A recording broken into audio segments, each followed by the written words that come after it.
तर बघू शकता मस्तपैकी एकदम भारी देवपूजा झालेली आहे आणि एकदम भारी वाटते मंदिरामध्ये बघून.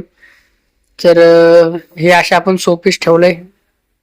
तर याला काय उंदरांनी कुरंडलं होतं वाटतं. काय केलं तर याला ते बाहेर झाड येते आणि त्या झाडाला ना असे मस्त गोंडे येतात खाली. एक अशी बांबू सारखी दांडी येते, त्याला गोंडे येतात. ते शोचं झाड आहे पण त्याला फुलं येतात सुंदर, पांढरे शुभ्र, आणि त्याच्यामध्ये पिवळा तुरा अशी फुलं येते. तर झालं असं की एवढ्या चौथ्या माळ्यावर उंदीर मामा, आता गणपती बाप्पा बसलेले, तर मामा आपल्याकडे आलेले आणि मामांनी ती दांडी ती तोडून टाकली. आता तो गुच्छ आहे ना, तर तो काय करणार, कसं लावणार कुठं. तर मग मी पाण्यामध्ये ठेवल्यात आणि त्याला मस्त मुळं आलेत बघा खाली, पाण्यामध्ये मस्त मुळं फुटली.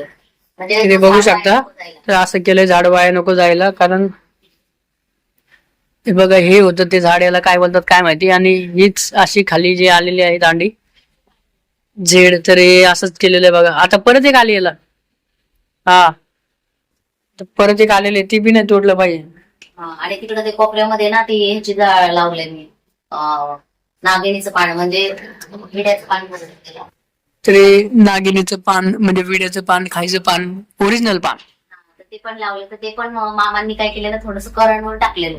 तर आता रात्री मी काय केलं, तो वायर आहे ना वरून लोंबलेला, मला वाटतं त्या वायर वरून येत होता तो, तर मी तो वायर थोडासा पुढे सोडलाय. तर त्याच्यामुळे आता तो रात्री नाही बाप्पा, म्हणजे रात्री मामा नाही आलेले. तर असंच मामा नका येऊ, आणि माझ्या झाडामध्ये खूप जीव आहे, तर माझ्या झाडांची वाट नका लावू.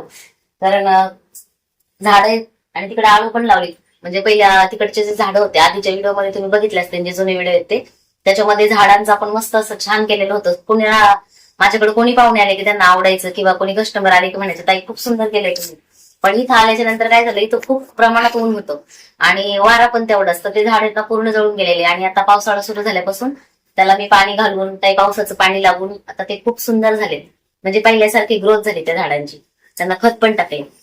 तर जाऊ द्या, हे आपल्या घरात छोटे मोठे गोष्टी चालूच असतात. तर मैत्रिणींनो, मेन म्हणजे तुम्हाला कालच मला कुरिअर करायचं होतं, पण आता 2 दिवस थांबायला लागेल. डायरेक्ट सोमवारी कुरिअर करणार, कारण उद्याच्याला अनंत चतुर्दशी आहे. तर उद्या गणपती बाप्पा विसर्जन आहे. तर उद्या शनिवार आहे आणि आज आहे शुक्रवार. तर आज ईदची सुट्टी आहे, म्हणजे 5 तारीख आहे आज. तर आज पण शुक्रवारची सुट्टी आहे आणि उद्याच्याला विसर्जन आहे. त्याच्यानंतर संडे आला 7 तारखेला. तर डायरेक्ट आता 8 तारखेला मी पॅटर्न टाकणार आहे, ज्या ताईंचे राहिले त्यांची.